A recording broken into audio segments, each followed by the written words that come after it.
ঠিক আছে, এবার আমরা এখান থেকেই শুরু করব, ঠিক আছে, যেখান থেকে শেষ করেছিলাম। আচ্ছা,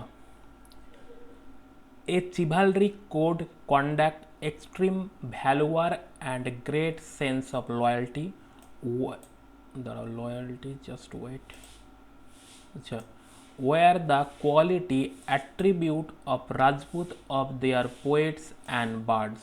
ঠিক আছে, তো দেখো এখানে কি বলতে চাইছে যে এই চিভালরিক মানে হচ্ছে, মিনিং হচ্ছে showing bravery, kindness and honour like a night. ঠিক আছে, মানে একজন যোদ্ধা যেরকম হয়, যোদ্ধা যেরকম করে তার যে যুদ্ধ করে, extreme valour and the great sense of loyalty, সে কি বলেছে, সে তার মানে সর্বোচ্চ দিয়ে তার লয়্যালটি প্রুভ করে যতক্ষণ না তার দেশ কিংবা তার রাজা জিতে না যায়। War a quality attribute of Rajput there poets and bards, সেই রকমই কোয়ালিটি কে ছিল, এই যে রাজপুতদের জাতি ছিল তাদের পোয়েট এবং বার্ডস। আচ্ছা, পোয়েট মানে বলার কোনো কিছুই নাই, আর বার্ডস মানে হচ্ছে singer who told story through song, যে গানের মাধ্যমে গল্প বলতো। Other group of poet such as a Maratha, Sikh, Jats, Ahoms and Kayasthas, a caste of scribes and secretaries. ঠিক আছে, এবং বাদবাকি যত সমস্ত কাস্টের মানুষ ছিল, ঠিক আছে, যেমন এখানে কি বলেছে, মারাঠা, শিখ, জাটস, আহোম অ্যান্ড কায়াস্থাস। ঠিক আছে, এই যত সমস্ত কাস্ট ছিল, ঠিক আছে। আচ্ছা, এখানে স্ক্রাইবস মানে হচ্ছে people who wrote things down specially in old time. ঠিক আছে, স্ক্রাইবস মানে হচ্ছে যারা পুরনো দিনে লিখতো সমস্ত কিছু, স্টোরি যা সব লিখতো, স্পেশালি পুরনো সময় লিখতো, তাদেরকে বলা হয়। Also use the opportunity of the age of become politically important, তারাও সেই সমস্ত সুযোগের সদ্ব্যবহার করত যেগুলো পলিটিক্যালি ইম্পর্টেন্ট ছিল, তাদের জন্য মনে হচ্ছিল যে এটা ভালো, সেটারও তারা সুবিধা নিত। আচ্ছা, throughout this period there was a gradual cleaning forest and extension of agriculture, a change faster and more complete in some area than in other. ঠিক আছে, তো যাই হোক, সেই পিরিয়ডের সময় কি হলো, গ্র্যাজুয়াল, ঠিক আছে, গ্র্যাজুয়ালিভাবে মানে আস্তে আস্তে ক্লিনিং ফরেস্ট, জঙ্গলগুলো সেই সময় থেকে পরিষ্কার হতে লাগলো। কেন হতে লাগলো? কারণ এগ্রিকালচারাল বাড়তে লাগলো, কারণ তারাও সেই সময়ের মানুষরাও চাষবাস করতে লাগলো। তো সেই সময় আস্তে আস্তে কিছু এরিয়া আস্তে আস্তে আস্তে আস্তে খুব দ্রুত চেঞ্জ হতে লাগলো।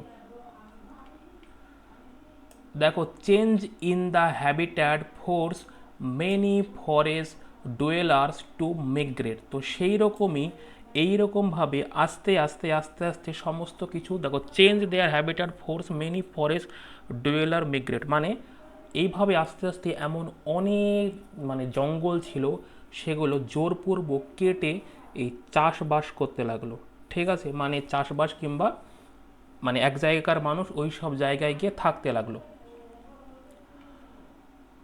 Other started tilling the land and became peasant, এবং বাদবাকিরা কী শুরু করেছিল, বাদবাকিরা মানে digging and preparing the land for farming. ঠিক আছে, তো তারা ডিগিং শুরু করে দিয়েছিল, মানে ফার্মিং করার জন্য, তারা মানে সমস্ত চাষবাস করার জন্য তারা চাষাবাদ মানে খোঁড়া শুরু করে দিয়েছিল মাটি। This new pleasant group gradually began by influence by regional market, chieftains,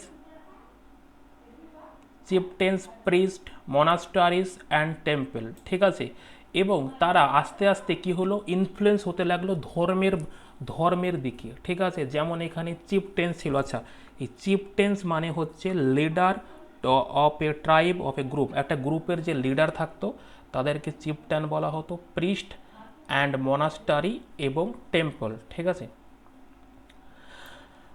আচ্ছা, they became a part of large complex society and were required to pay tax and offer goods and service to local lords. তো তারা কি করেছিল, তারা আস্তে আস্তে মানে তাদের পার্টগুলোকে কিংবা তারা আস্তে আস্তে জনসংখ্যাপূর্বক বেশি হতে লাগে, ঠিক আছে, এবং আস্তে আস্তে কমপ্লেক্স সোসাইটিতে পরিপূর্ণ হয়।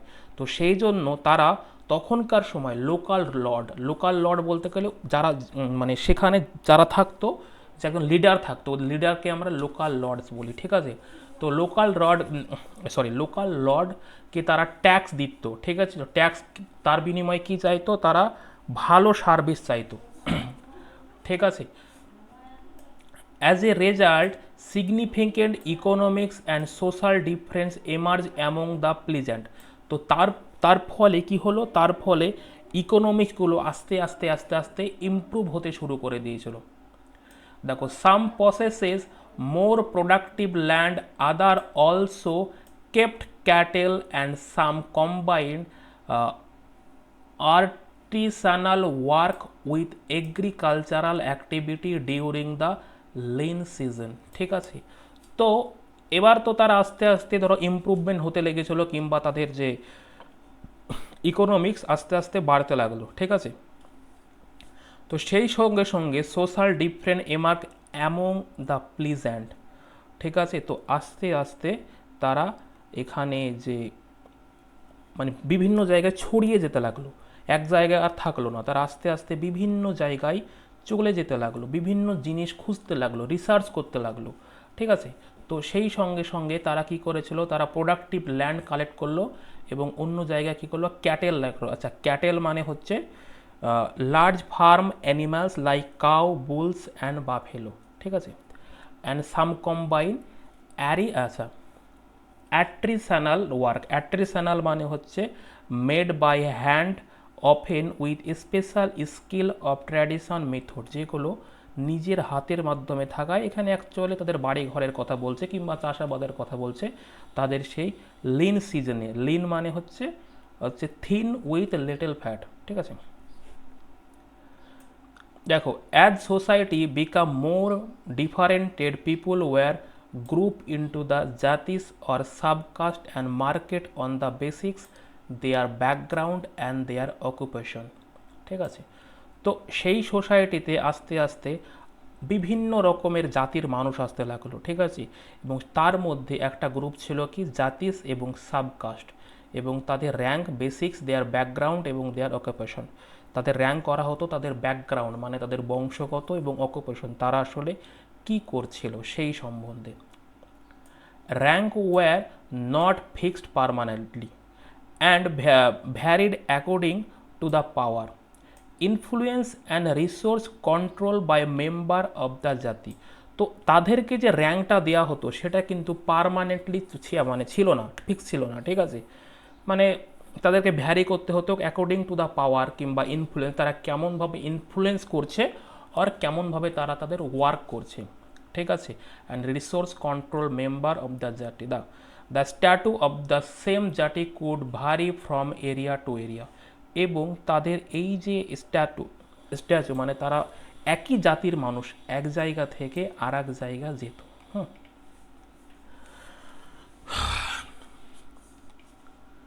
দেখো, jatis form their own rules and regulation to manage the conduct to their member.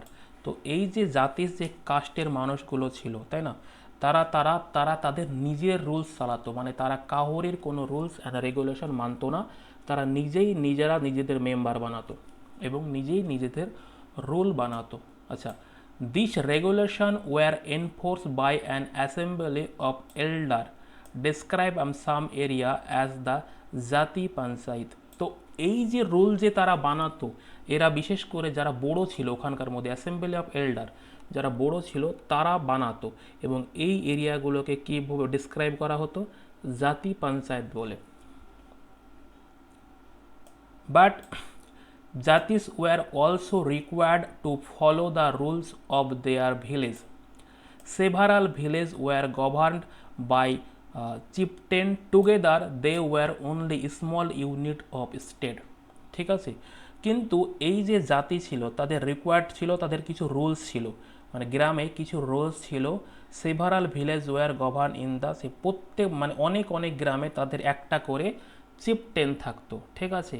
তারা একসঙ্গে only on small unit of state, এবং তারা যদি সকলে একসঙ্গে হয়ে যেত তাহলে শুধুমাত্র একটা ছোট্ট ইউনিট হতো একটা স্টেট হিসাবে।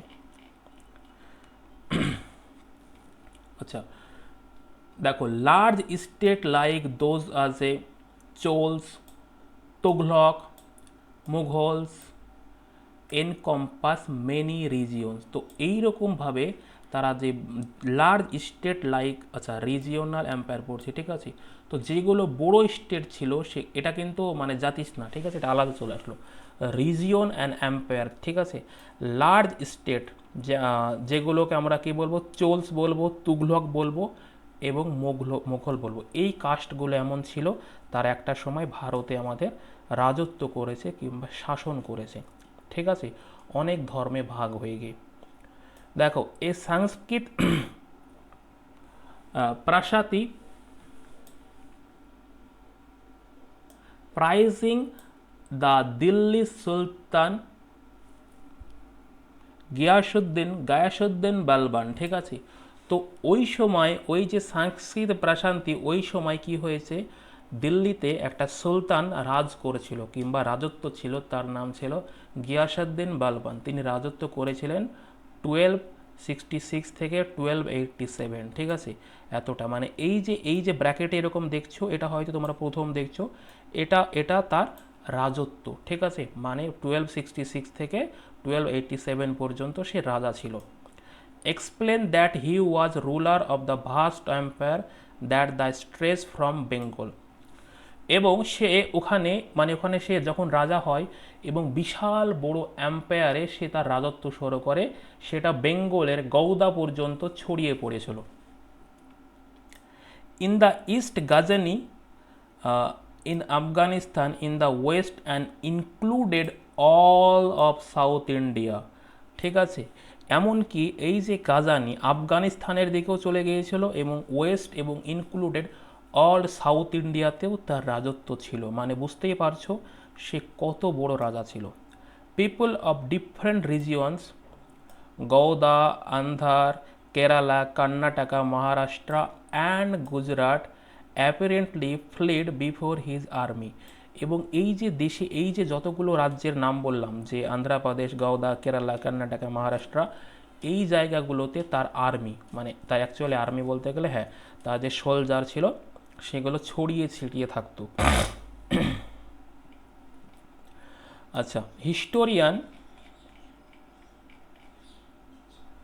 historian regard these exaggerated claims conquest.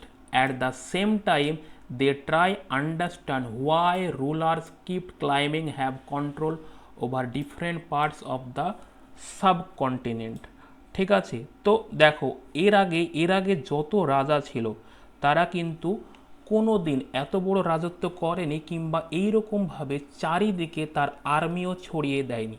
তো এখানে বলেছে যে এই জায়গাটাতে, যেমন এখানে দেখো, এক্সগ্যারেটেড মানে হচ্ছে তোমার made something seem bigger, better and worse than it really is. এত বড় যে রাজত্ব কেউ করবে সেটা কিন্তু ওই সময় কেউ কল্পনাও করেনি কিংবা ট্রাই করার চেষ্টা করেনি, ঠিক আছে। তো সেই জন্য সে যখন চারিদিকে আর্মি ছড়িয়ে ছিটিয়ে দিয়েছিল তখন বোঝা গিয়েছিল যে এই যে সাবকন্টিনেন্ট এলাকাগুলোকে সে কেমন করে কি বলছে রাজত্ব করেছিল। আচ্ছা, দেখো, ল্যাঙ্গুয়েজ অ্যান্ড রিজিয়ন।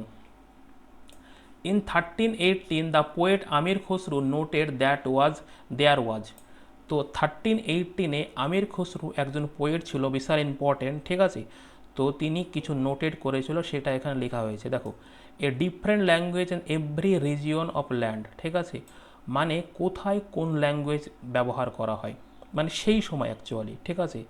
দেখো, সিন্ধি, লাহোরি, কাশ্মীরি, এটা হচ্ছে দাভার্স, মুদ্রি, এই সব ল্যাঙ্গুয়েজ কোথায় কোথায় ব্যবহার করতো, সাউথার্ন কর্ণাটকের সাউথ সাইডে। তেলেঙ্গানি ছিল আন্ধ্রপ্রদেশে, ঠিক আছে। গুজারি গুজরাটে, মাবাড়ি তামিলনাড়ুতে, গৌরী বেঙ্গলিতে, ঠিক আছে। আওয়াদি এটা হবে ইস্টার্ন উত্তরপ্রদেশে, অ্যান্ড হিন্দয় এটা ছিল এরিয়া অ্যারাউন্ড দিল্লি, দিল্লির আশেপাশে। আচ্ছা, Amir Khusrau went to explain that the construct to this language there was Sanskrit, which did not belong to any region, it was old language and common people do not know it, only the Brahman do. তো আমির খসরু তখন explain করে বলেছিল এটা কিন্তু এখনকার মতন language ছিল না, এটা অ্যাকচুয়ালি ছিল সংস্কৃত। আর সেই সময় সংস্কৃত ওটা একটা বিশালই পবিত্র ল্যাঙ্গুয়েজ, অ্যান্ড এটা সাধারণ মানুষ জানতো না, এটা শুধু ব্রাহ্মণরাই জানতো। ঠিক আছে, এটা অত ইম্পর্টেন্ট না। আচ্ছা, by 700 many regions already possessed distinct geographical dimension and their own language and cultural characteristic। ঠিক আছে, তো এবার এখানে এই যে, আচ্ছা এখানে কনক্লুড কি ছিল, এখানে ডিস্টেন্স, তাই না? তাহলে এখানে দেখো তখন মানে ওই 700 ইয়ারের ওখানে অনেক রিজিয়ন তারা অলরেডি কী করেছিল, আচ্ছা ডিস্টেন্স মানে হচ্ছে clearly different or separate from other, তারা একের থেকে আর একটা আলাদা করে ফেলেছিল। এমনকি তাদের যে এলাকাগুলো সেটা জিওগ্রাফিক্যাল ডাইমেনশনের মতন করে ফেলেছিল, এবং তাদের নিজের ল্যাঙ্গুয়েজ এবং কালচারাল ক্যারেক্টারিস্টিকও তৈরি করে ফেলেছিল। You will learn more about in this chapter 7, এবার এটা পরে পড়বো। They were also associated with the specific ruling dynasty. ঠিক আছে, এবং কি বলেছে যে তারা এক্সপ্লেন করেছিল কিংবা অ্যাসোসিয়েটেড করেছিল স্পেসিফিক রুলের ডাইনেস্টি, মানে কোন রাজার আমলে কেমন হয়েছিল এইসব। ডাইনেস্টি মানে family of group that rule country or region for a long time. ঠিক আছে, there was considerable conflict between this state. ঠিক আছে, এমনকি সেই সময় আলাদা আলাদা স্টেটের উপরে কনফ্লিক্ট হতো। ঠিক আছে, কনফ্লিক্ট মানে হচ্ছে disagreement or fight between people or group. ঠিক আছে, মানে দুই স্টেটের মধ্যে যুদ্ধও হতো। Occasionally dynasty like a Cholas, খালজিস, ঠিক আছে, তুঘলক অ্যান্ড মোঘলস, ওখানে ডাইনেস্টি ছিল, তার মধ্যে সব থেকে পপুলার ছিল Cholas, Khaljis, Tughluq and Mughal, were able to build an empire that was pan-regional, spanning diverse religion. Not all these empires were equal stable of success. আচ্ছা, তো এবার এখানে এই যে এম্পায়ারগুলো ছিল এগুলো খুবই পপুলার ছিল এবং এগুলো ছিল প্যান রিজিওনাল। ঠিক আছে, মানে পুরো দেশের মধ্যে বিখ্যাত ছিল। আচ্ছা, তো স্প্যানিং ডাইভার্স রিজিয়ন, দেখো নট অল দ্য এম্পায়ার, এবার এখানে যতগুলো এম্পায়ার ছিল, ঠিক আছে, এই এম্পায়ারগুলো কিন্তু ভালোভাবে স্টেবল হতে পারেনি, একটা সময় তারা ধ্বংস হয়ে গিয়েছিল।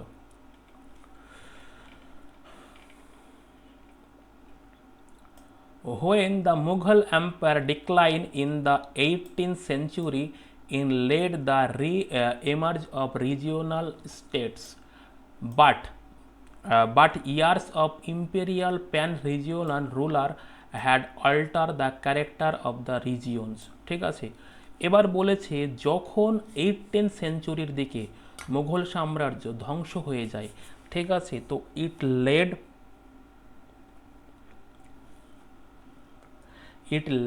to the re-emergence or regional state। ঠিক আছে, তখন যেন সব কিছুই ধ্বংস হয়ে গিয়েছিল, but years of imperial pan-regional rule had altered the character of regions।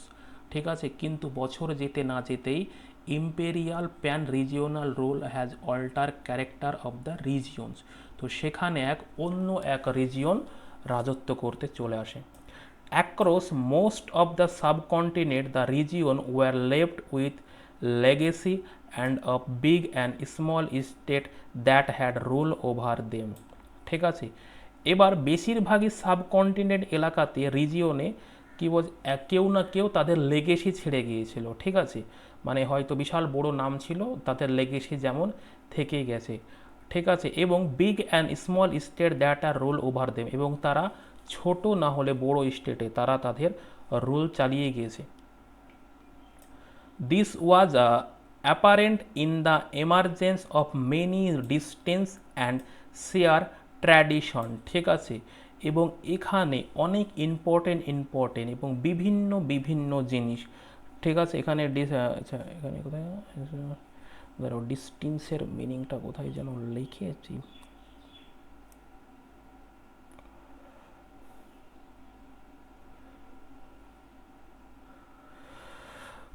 যাই হোক পাচ্ছি না তো। ডিস্টেন্স তারা কোথাও না কোথাও ছড়িয়ে দিয়েছে। দেখো, in realms of governments, in the management of the economy, allied culture and language through the 1000 year between 700 and 1750, the character of the different region did not grow isolation. These regions felt in the impact of the large pan-regional force of integration without ever quite losing their distinctives. ঠিক আছে, তো এবার এখানে কি হয়, আচ্ছা কোথায় পড়াছিলাম ভুলে গেলাম, লেফট হাউস এমার্জেন্সি, আচ্ছা in the realms governance in the market economy. আচ্ছা, এরপরে আস্তে আস্তে ইকোনমিক অফ যত দিন যাচ্ছিল তত সময় পরিবর্তন হতে লাগছিল। এলাইড কালচার অ্যান্ড ল্যাঙ্গুয়েজ, এমনকি তাদের কালচার এবং ল্যাঙ্গুয়েজও পরিবর্তন হতে লেগেছিল।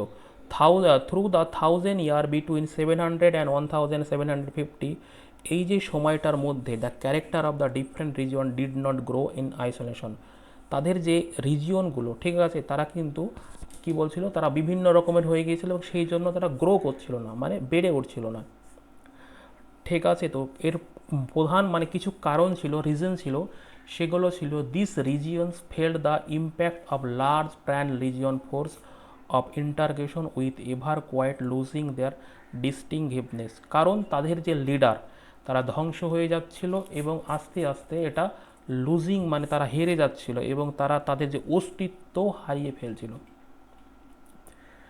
আচ্ছা, ওল্ড অ্যান্ড নিউ জেনারেশন, দেখুন, the 1000 year of history that we are exploring witness major development and religious tradition.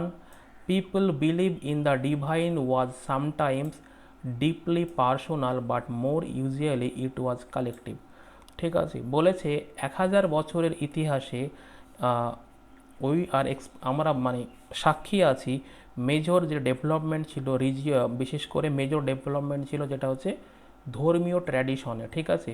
মানুষ বিশ্বাস করতো কোনো কোনো সময় একদম ডিপলি এবং কোনো কোনো সময় পার্সোনাল, ঠিক আছে, but more usually it was collective, কিন্তু বেশিরভাগই ছিল সাধারণ কালেকটিভ, ঠিক আছে। Collective believes in super natural agency, তো কালেকটিভরা কি বিশ্বাস করতো, তারা সুপার ন্যাচারাল মানে এজেন্সি বিশ্বাস করতো। ওয়াজ regional often closely connected with the social and economic organization and community, এবং তারা আসলে খুব কাছাকাছিভাবে কানেক্টেড ছিল সোশ্যাল এবং ইকোনমিক অর্গানাইজেশনের যেটা লোকাল কমিউনিটিতে ছিল। As the social world of this group altered so too did their beliefs, এবং এই যে সোশ্যাল ওয়ার্ড যেটা ছিল, যে গ্রুপ ছিল, সেটাতে অল্টারও করতো, সেই জন্য তারা সেটাতে বিলিভও করেছিল, sorry. It was during this period that important change occur in what we call Hinduism today. This included the warship of new deities of construction of temple by royalty and the growing importance of ব্রাহ্মণ priest and dominant group in society, ঠিক আছে। তো এই যে সময়টা ছিল, ঠিক আছে, পিরিয়ড দ্যাট ইম্পর্টেন্ট চেঞ্জ, তো তখন ধর্ম জিনিসটা আস্তে আস্তে চেঞ্জ হয়ে যাচ্ছে, ঠিক আছে। তো in what we call Hinduism today, বলেছে এখনকার দিনে হিন্দুইজম বলতে আমরা কি বুঝি, ঠিক আছে। তো এখন আমরা কি করি, এখন আমরা ওয়ারশিপ করি নতুন নতুন দেবতার। The construction of the temple, এমনকি নতুন নতুন টেম্পলও বানাই। বাই রয়্যালটি, মানে royalty and growing importance of ব্রাহ্মণ, এবং তাদেরকে রয়্যালটি দিই এবং ব্রাহ্মণ প্রিস্ট এবং ডোমিনেন্ট, যেগুলো হচ্ছে একটা গ্রুপ কিংবা সোসাইটিতে আমরা ভাগ করে থাকি। Their knowledge of Sanskrit text earned the Brahmins a lot of respect in society. Their dominant position was consolidated by support of their patrons' new rules of searching for prestige.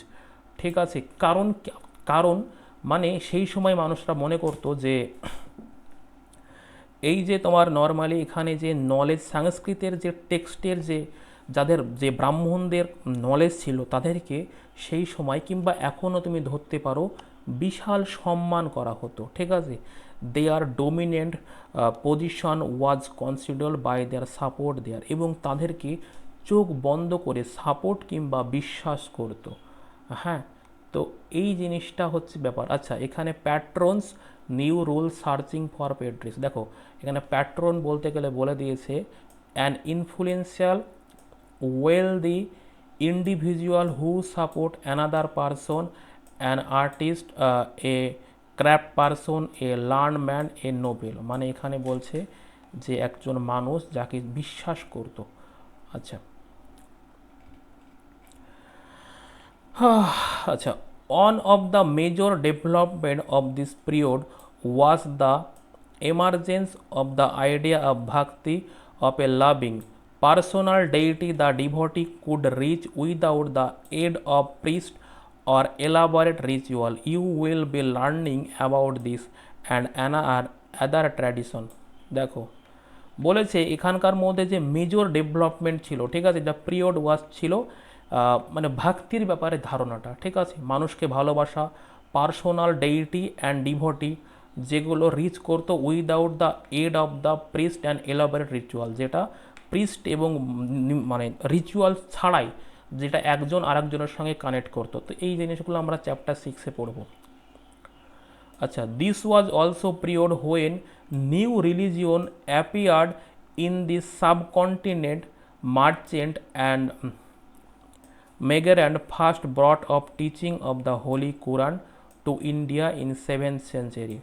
ঠিক আছে, এবং এই পিরিয়ডটা ছিল যখন মানুষ ধর্মের ব্যাপারে সাবকন্টিনেন্ট মানুষদেরকে মানে কি বলছে না প্রচার করতে শুরু করে। তো মার্চেন্ট অ্যান্ড মেরিগ্যান্ড ফার্স্ট বট অফ টিচিং, এবার যারা মার্চেন্ট এবং মেরিগ্যান্ড যারা ছিল প্রথম, তারা তাদের টিচিং শিখেছিল হোলি কোরআন থেকে, আর সেটা শিখেছিল ইন্ডিয়াতে 17th সেঞ্চুরির দিকে।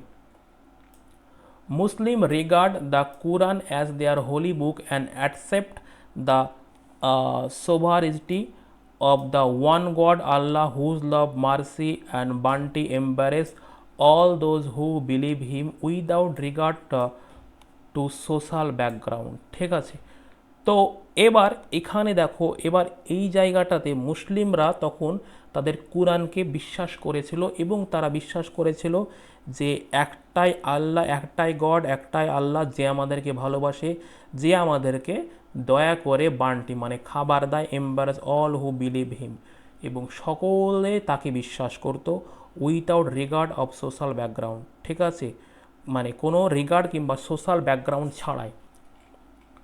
আচ্ছা, many rulers were patrons of Islam and the ulama learned theologians and jurist.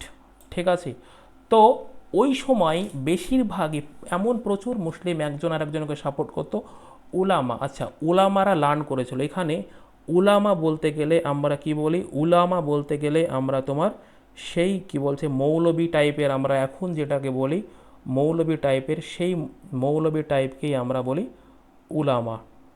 ঠিক আছে, আচ্ছা এবার এখানে দেখো থিওলজিয়ানস অ্যান্ড জুরিস্ট। ঠিক আছে, দাও থিওলজিয়ান অ্যান্ড জুরিস্ট আমি এখানেই কোথায় মিনিংটা লিখলাম খুঁজে পাচ্ছি না। আরে থিওলজিয়ান জুরিস্টটা, হ্যাঁ আচ্ছা, থিওলজিয়ান বলতে গেলে people who study or are expert regional and god. ঠিক আছে, আবার হারিয়ে গেল গো,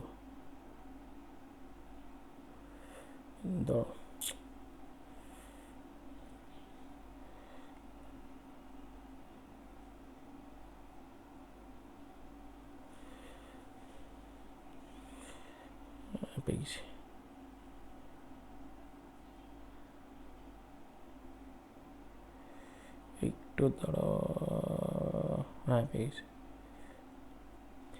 দেখো থিওলজিয়ান মানে হচ্ছে people who study or are expert in regional and god, ঠিক আছে। থিওলজিয়ান মানে হচ্ছে তারাই যারা পড়াশোনা করে কিসের ব্যাপারে, যারা এক্সপার্ট ধর্মীয় ব্যাপারে এবং ভগবানের ব্যাপারে কিংবা আল্লাহর ব্যাপারে যাদের ধারণা আছে, ঠিক আছে। জুরিস্ট মানে হচ্ছে expert in law on legal matter, ঠিক আছে, যে হচ্ছে মানে ল আর লিগাল ম্যাটারের ব্যাপারে সমস্ত কিছু জানে তাদেরকে। তো ওলামারা তখন কি শিখেছিল, থিওলজিয়ানস এবং জুরিস্টের ব্যাপারে সমস্ত জ্ঞান অর্জন করেছিল।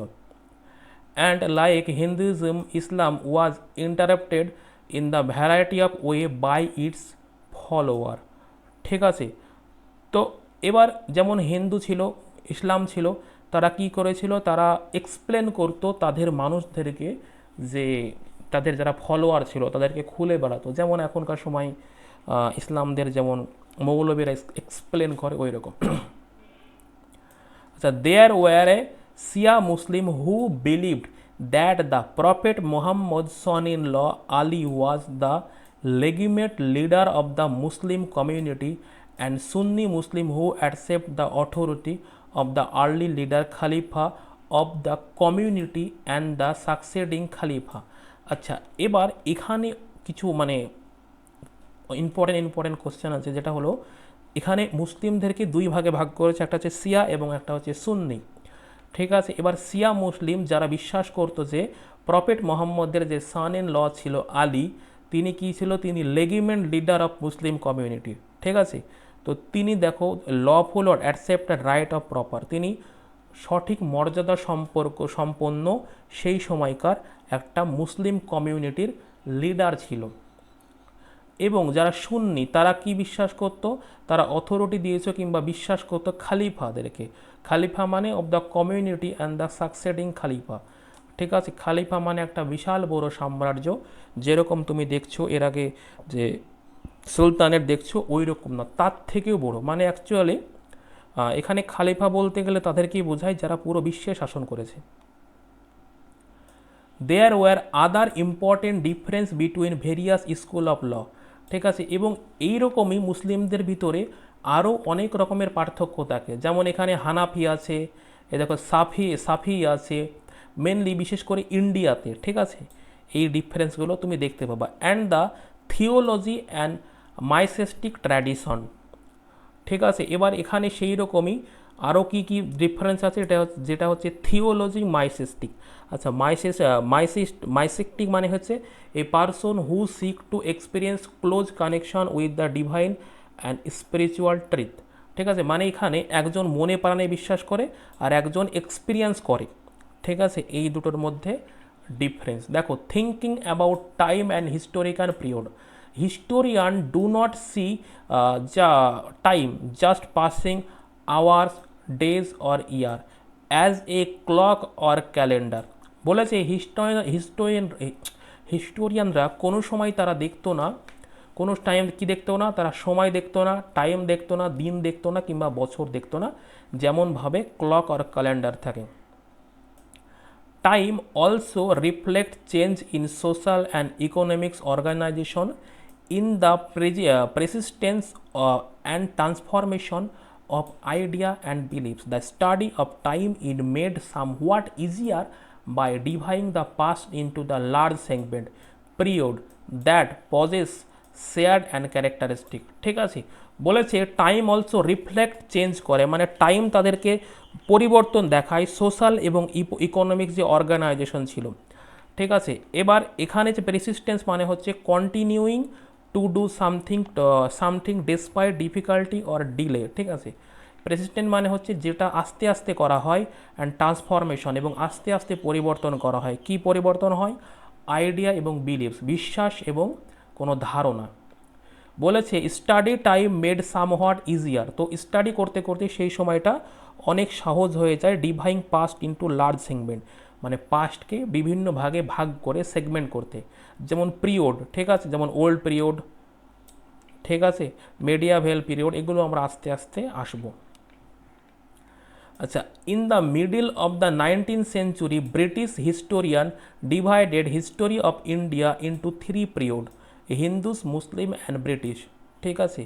এবার 19-এর মিডিলের দিকে ব্রিটিশরা যখন ইন্ডিয়াতে আসলো, তখন হিস্টোরিয়ান এই সময়টাকে, ইতিহাসের সময়, হিস্টোরির সময়টাকে তিন ভাগে ভাগ করেছে। একটা হচ্ছে হিস্টোরি, একটা হচ্ছে মুসলিম, অ্যান্ড একটা হচ্ছে British. This division was based on the idea that the region of ruler was the only important historical change and that there were no other significant development in the economy, society or culture such as a division also ignore the rich diversity of the subcontinent। ঠিক আছে, এবার এই তিন ভাগে ভাগ করার পর এই division was based on the, মানে এটাকে ভাগ করা হয়েছিল নিজের আইডিয়া থেকে, মানে ধর্মীয় জ্ঞান থেকে নয়, জাস্ট আইডিয়া করেছিল যে ruler was the only important historical change. এবং মানে একটা সময় কি হয়েছিল, হিন্দুরা রাজ করেছিল, তারপরে মুসলিমরা, তারপরে ব্রিটিশরা, এইরকম করেই তিনটে ভাগে ভাগ করেছে। ঠিক আছে, and there were no significant development, এবং তাদের মধ্যে এমন কোনো পরিবর্তন এসেছিল না, মানে করেছিল না। যেমন ইকোনমির কোনো পরিবর্তন হয়নি, সোসাইটি কালচার সেই যা কার তাই থেকে গেছে। ঠিক আছে, সাচ আছে division in ignore the rich diversity and subcontinent. ঠিক আছে, এবং তারা সবসময় যে রিচ ডাইভার্সিটি এবং সাবকন্টিনেন্ট এলাকাগুলোকে তারা ইগনোর করে গেছে। হ্যাঁ, আচ্ছা, প্রথম ক্লাস সেই জন্য এরকম হচ্ছে, আমি পরবর্তীতে আস্তে আস্তে ঠিক হয়ে যাবে। ঠিক আছে, আচ্ছা দেখো, few historian follow the periodisation today, most look the economics and social factor characteristic the major elements different movement of the past. ঠিক আছে, বলেছে মানে কিছুই হিস্টোরিয়ান ছিল যারা কি করেছিল, তারা ফলো করতো পেরিওডিশন, মানে পেরিওডিশন মানে হচ্ছে dividing history into different period based on certain characteristic or event. ঠিক আছে, মানে তারা বিভিন্ন টাইপের হিস্টোরি কিংবা টাইমকে ভাগ করাকে বিশ্বাস করতো, বাদ বাকি কেউ বিশ্বাস করতো না।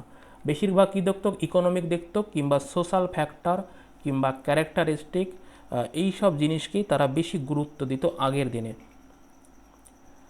আচ্ছা, the history you read last year include it wide range or early society. বলেছে এর আগের বছর তুমি ইতিহাসে কি পড়েছো, যে আগের সব সোসাইটির ব্যাপারে পড়েছো, যেমন হান্টার গ্যাদারের ব্যাপারে পড়েছো, আর্লি ফার্মিংয়ের ব্যাপারে পড়েছো, পিপুল living in town and village, মানুষ কেমনভাবে ভিলেজে এবং টাউনে বসবাস করেছে সেটা পড়েছো, and early empire and kingdom, এবং আগেকার দিনের যে এম্পায়ার এবং কিংডমগুলো ছিল সেগুলো পড়েছো। The history you will be study this year are often describe as a medieval. এই বছর তুমি যে হিস্টোরিটাকে পড়ছো সেটাকে আমরা কি বলবো, সেটাকে আমরা মিডিয়েভাল বলবো। মিডিয়েভাল মানে হচ্ছে relating to the middle age, a period in history রাফলি ফ্রম দ্য 5 to 15 সেঞ্চুরি। ঠিক আছে, এই সময়টাকে আমরা মিডিয়েভাল হিস্টোরি বলবো। You will find out more about the spread of a pleasant society, you rise of regional and imperial state formation, sometime at the cost of pastoral and forest people, the development of Hinduism and Islam as a major religion, as the arrival and Europe trading company। ঠিক আছে, তো আমরা এখানে এই যে মানে মিডিয়েভালের ব্যাপারে কি খুঁজে বার করব, ঠিক আছে, আমরা এর ব্যাপারে এখানে খুঁজে বার করব যে স্প্রেড প্লিজেন্ট সোসাইটি। ঠিক আছে, আমরা সোসাইটির ব্যাপারে মানে কিছু যে সোসাইটি তৈরি হয়েছে সেই সোসাইটির ব্যাপারে জানবো। ঠিক আছে, রিজিওনাল ইম্পেরিয়াল স্টেট ফরমেশন, ধর্মীয়গুলো কেমনভাবে ইম্পেরিয়াল স্টেটে পরিবর্তন হয়েছে ওটা দেখব। কোনো সময়ে প্যাস্টোরাল অ্যান্ড ফরেস্ট পিপল। ঠিক আছে, প্যাস্টোরাল মানে হচ্ছে related to the country side farming in the care animals, কেমনভাবে মানুষ জঙ্গলকে পরিষ্কার করে ফার্মিং করেছে ওটা আমরা জানবো। সামটাইম অ্যাট এ কস্ট, আচ্ছা, the development of Hindu and Islam of major reason, কেমনভাবে হিন্দু এবং ইসলাম ডেভেলপমেন্ট হতে হতে এত বড় হলো এটা আমরা জানবো। The arrival of European and trading company, এবং যখন ইউরোপ কোম্পানি কেমনভাবে এসে এখানে ব্যবসা করলো ওটা আমরা জানবো। ঠিক আছে, আচ্ছা, this 1000 year of Indian history witness considerable change after all the 16 and 18 century were quite different from the 8th or the 11th. Therefore, describing the entire period of the historical unit is not without its problem. আচ্ছা, এবার এখানে দেখো this 1000 year এই যে আচ্ছা এটা তো পড়লাম তাই না।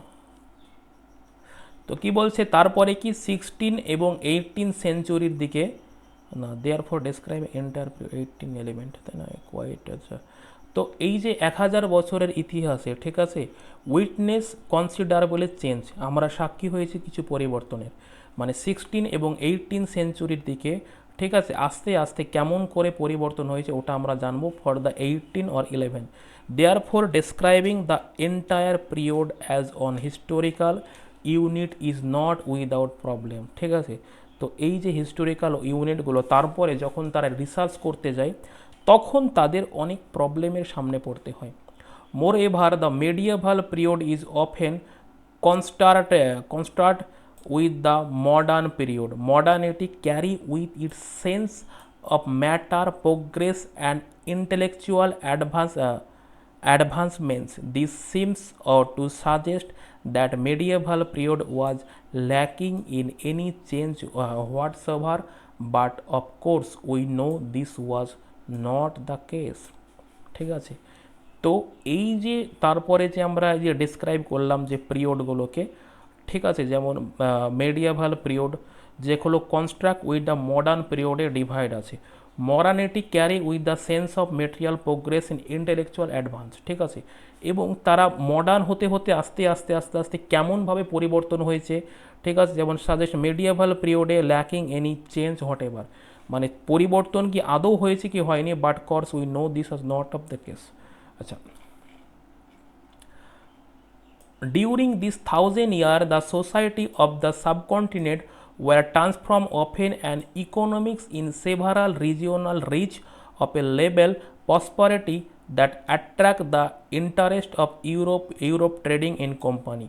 তো এই যে 1000 বছরে যে আমাদের যে সোসাইটি যে সাবকন্টিনেন্ট যে সোসাইটি ছিল সেগুলো যে ট্রান্সফর্ম হয়েছিল, যেগুলো ইকোনমিক্স এবং বিভিন্ন টাইপের রিজিওনালে পৌঁছেছিল ঠিক আছে, এবং সেটা ইউরোপের যে বিজনেস ছিল যে ট্রেডিং কোম্পানি ছিল সেখানে তারা অ্যাট্রাক্টেড হয়েছিল। As you read this book look out the site change and historical process to work also whenever you can compare what you read in this book or what you read in last year look out for the change and continue when you can and look world around you see what else had change and remaining the same.